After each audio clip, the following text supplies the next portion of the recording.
নমস্কার নমস্কার দর্শক বন্ধুরা, সুস্বাগতম। আপনারা সবাই ভালো আছেন তো? আর আমরাও ভালো আছি। তো আজকে রথ, সকলকে রথযাত্রার শুভেচ্ছা এবং খুব ভালো করে এই রথযাত্রার দিনটা কাটান। আর আমি এখন চলে এসেছি বাড়ির নিচে। আমার জায়ের মেয়ে মানে আমার ভাসুরজি হাত ধরেই প্রতি বছরের মতো এবারে এই রথ বেরোবে।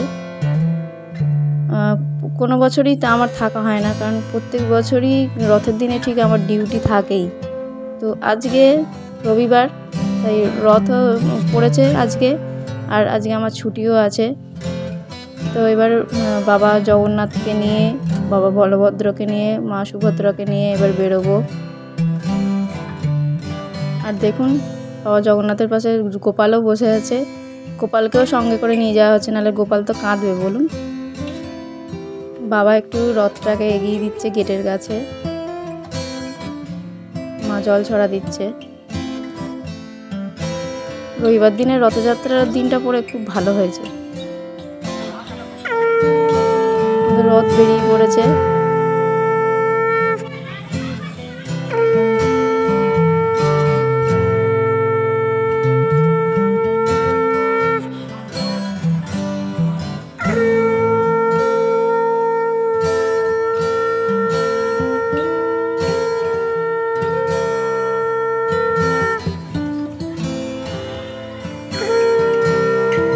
এবার রথটা আমাদের এই বাড়ির কাছেই একটা বড় বাবার মন্দির আছে, তাই সেখানে একটু দাঁড়ালো জগন্নাথের রথ। এখানে একটু প্রণাম করে নেওয়া হচ্ছে, দিয়ে এবার বাকি রাস্তাটা আবার যাওয়া হবে। এখন মন্দিরটা বন্ধ আছে, এই 6টা সাড়ে 6টার সময় সন্ধ্যেবেলা আরতি হওয়ার আগে মন্দিরটা খুলবে। সবাই মিলে একটু প্রণাম করে নিলাম।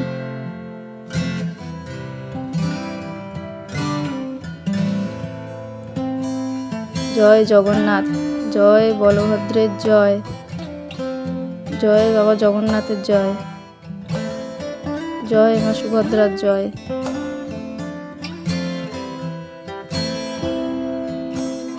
এবার বাকি পথটা এবার জগন্নাথের রথ যাচ্ছে, আমরাও তার সাথে সাথে যাচ্ছি।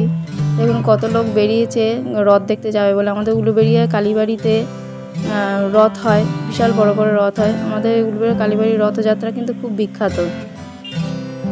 কত লোক যাচ্ছে, আরও যত সময় যাবে তত ভিড় বাড়বে। এখনই কত বাচ্চারা যাচ্ছে, বড়রাও যাচ্ছে। ওই যেমন একটা বাচ্চা তার মায়ের হাত ধরে যাচ্ছে।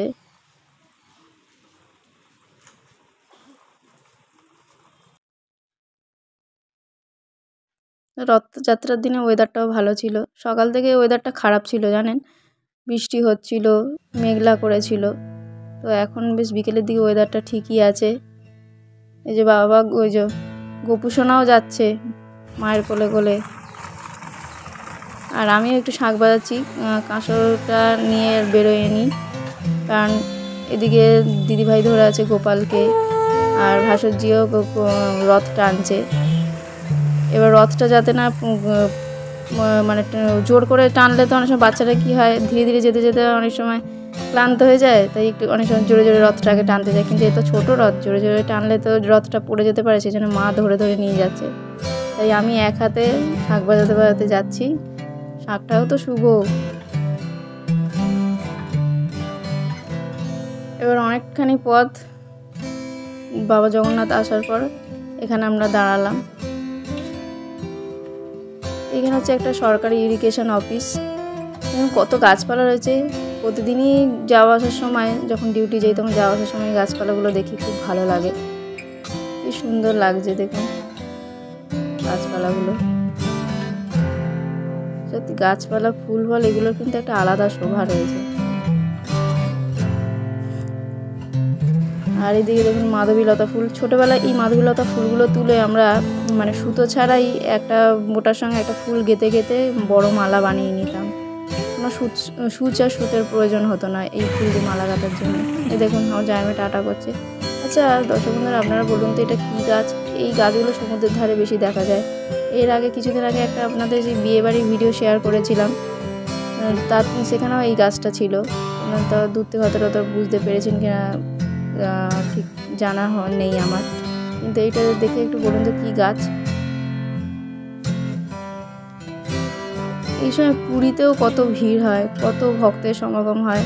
তবে আমার কোনো দিন রথের দিনে পুরীতে যাওয়া সৌভাগ্য আমার এখনও পর্যন্ত হয়নি। আচ্ছা, আপনারা কারা কারা রথের সময় পুরী গেছেন এবং পুরীতে জগন্নাথ, বলরাম, সুভদ্রা এনাদের রথ টেনেছেন? এই দেখুন রাস্তায় কচিকাচারাও কি সুন্দর রথ নিয়ে বেরিয়েছে। রাস্তায় যেতে যেতে কত রথেরও দেখা পাওয়া যাচ্ছে। মা মালাটা পরিয়ে দিচ্ছে, দিদিভাই মালাটা কিনে আনলো। এবার ঘুরিয়ে নিয়ে আবার বাড়ির দিকেই যাচ্ছি। এখানে তো আর জগন্নাথের মাসির বাড়ি নেই, তাই যেখান থেকে বেরিয়েছি ওটাই বা জগন্নাথের বাড়ি, ওটাই জগন্নাথের মাসির বাড়ি। আমরা তো এই হিসেবেই সবাই বার করি। মাও একটু টাটা করে দিল আপনাদের। এ দেখুন গাছের মধ্যে হনুমানরা নিশ্চিন্তে পাতা ছিঁড়ে ছিঁড়ে খাচ্ছে, এরাই ভালো আছে খুব।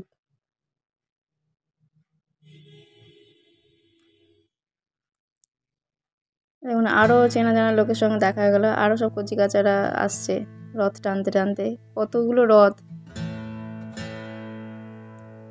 দিদিভাই সবাইকে জিলিপি খাওয়াতে আসছে, কারণ রথ বেরোলে আমরা জানি ছোটোবেলা থেকেই যে রথ বেরোলে বাতাসা হরিলুট দেয়। আমাদের এখানে কালীবাড়ি রথেও দেখতাম বাতাসা হরিলুট দিত, আমাদের তো আর বাতাসার ব্যবস্থা করা হয়নি। তার বদলে দিদিভাই আজকে রথের দিনে তো জিলিপি পাঁপড় খেতে হয়, তা জিলিপি এনে ওই দেখুন দিদিভাই সবাইকে দিচ্ছে। এবার বাড়ির কাছাকাছি একদম চলে এসেছি। গোপু সোনাও এবার মায়ের কোলে কোলে যাচ্ছে। এই যে কি সুন্দর রথগুলোকে সাজিয়েছে দেখুন। আবার উল্টো রথে বাবা বলভদ্র, বাবা জগন্নাথ, মা সুভদ্রা বেরোবে। এই রথযাত্রার হাত ধরেই আবার আরেকটা আমাদের প্রধান উৎসবের সূচনা হয়ে যাবে বলুন।